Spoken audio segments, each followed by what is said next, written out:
The Strip It fabric cutter works great for stripping fabric, ribbon, and lace so that you can use the individual strips for braiding, rag rugs, or other types of craft projects. One of the neat features about this is that we've got 5 different cutting blades, and the tool actually comes apart really easy so that we can adjust the different widths of our cutting blades.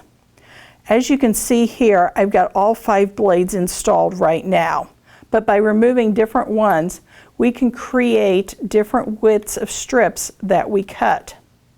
In this case, I've removed 2 of them, which will give me a 3/4 inch strip here and a 1/2 inch strip here. If I want to cut individual big strips, I can go ahead and remove the 3 center blades, and that will allow me to cut wide strips that would be perfect for working with rag rugs. I'm going to go ahead and put all 3 blades back in, and I'm using a set of tweezers to do this because of the sharp edge.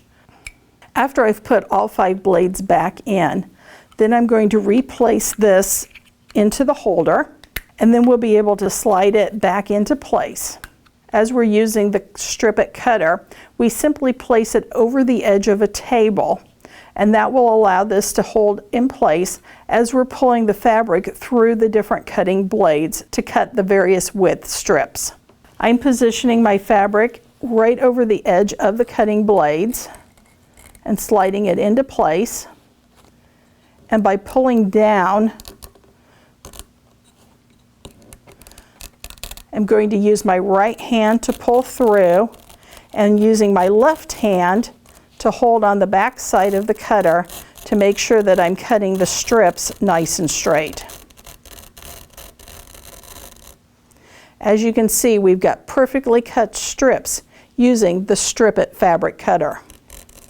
After we get done cutting our first set of strips, we'll just continue the same process through the rest of our fabric to cut the number of strips that we need for the particular project we're working on. And it doesn't matter whether we're cutting on the right side of the fabric or the wrong side, works perfectly each time. As you can see, the Strip It fabric cutter makes quick and easy work of taking yards of fabric and making them into fun and functional strips that we can use for all of your craft projects. I hope you have as much fun working with the Strip It as I did and be able to create all sorts of neat projects with the tiny strips.